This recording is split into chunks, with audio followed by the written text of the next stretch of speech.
아래층에서 여자 비명 소리가 들린다며 경찰에 거짓 신고를 한 윗집 남자가 있었습니다. 나이는 47이고요. 직업은 승려였습니다. 김 변호사님, 그래서 이 승려 어떻게 됐어요?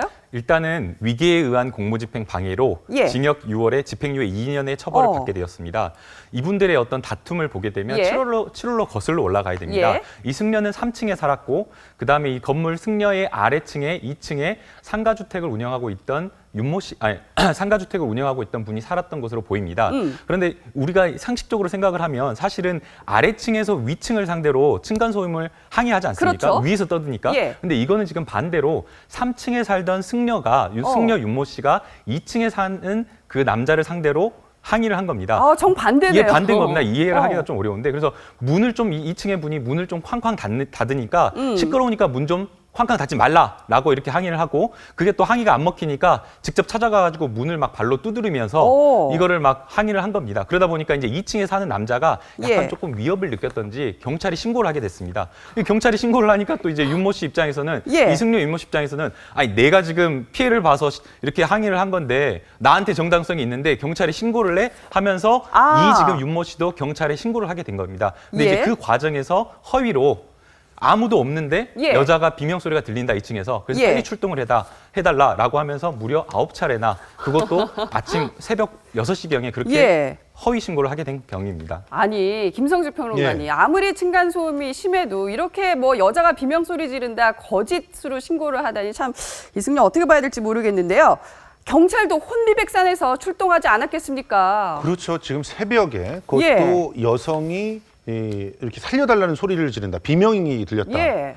예전에 이런 신고를 가지고 제대로 출동하지 않았다가 끔찍한 살인사건 났던 적이 있지 않습니까? 사건 그렇죠. 있었잖아요. 그래서 당연히 경찰에서는 긴장해서 출동할 수밖에 없는 상황이죠. 그래서 경찰관을 6명이나 이 2층으로 출동을 시켰습니다. 그랬더니 현장 수색을 해보고 탐문 수사를 다 해봤는데 전혀 여성이 살려달라는 비명을 지른 사실이 없다는 점을 확인한 거예요.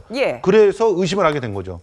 도대체 그러면 왜 이런 신고를 하게 됐지? 누가 신고를 했지? 이러면서 확인에 들어가 보니까 승려가 허위 신고를 했다는 사실을 알게 된 거죠. 네, 배 차장, 이분 승려는 맞습니까? 네, 특정 종파 많이 알고 계시는 그런 종파에 소속된 분은 아니세요.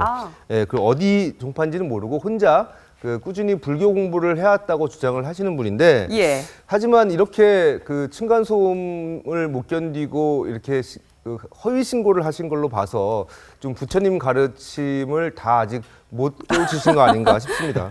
마음을 좀 다스리실 필요가 있는 것 같아요. 실제로 저 수양을 하시다 보면 그런 소리가 안 들려야지 될 것 같은데 층간소음 때문에 그 수행을 방해받으셨다고 생각했다면 그걸 또 다른 방식으로 풀었어야 되지 않을까 이런 생각이 듭니다. 그리고 아랫집의 소음을 이렇게 들었다는 점에서 혹시나 이분이 계속 누워 지내시다 보니까 바닥에 귀를 대신 것 아닌가라는 생각도 드는데요.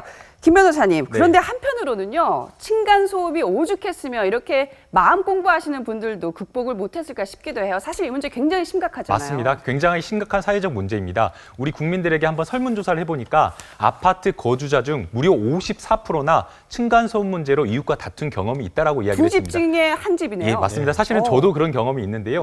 이게 소음이 주간과 야간에 조금 그 차이가 좀 있습니다. 사실은 뭐 주간 같은 경우에는 45데시벨 이상 정도에는 버틸만 하다라고 이야기를 하고 야간의 경우에는 좀 더 조용하고 소리가 전파가 멀리 되기 때문에 40데시벨 이상인 경우에는 사람이 인내하기 참기 어렵기 때문에 경범죄로서 처벌을 해서 10만 원의 벌금을 물을 수 있을 정도까지 되어 있습니다. 물론 이건 법으로 규정되기 때문에 사실상 이 층간소음의 갈등을 해결하기에는 사실은 부족합니다. 그래서 여러 가지 굉장히 사건이 있는데 가장 최근에 7월에는 경기도 하남에 있었던 사건이 있습니다. 아래층에 살던 사람이 층간소음이 너무 심해가지고 화나가지고 위층에 살던 60대 노 부부 중 아내 여성분을 칼로 찔러서 사망에 이르게 한 그런 사건들도 발생한 경우가 있습니다. 무건 수행이니 면벽 수행이니 스님들이 일부러 어려운 환경에 자신을 처해놓고 이 수행 생활을 많이 하시던데요. 이 남성분에게는 윗집 아이들이 쿵쿵 뛰어다니는 층간소음 수행을 한번 권해드리는 거는 어떨까도 싶네요.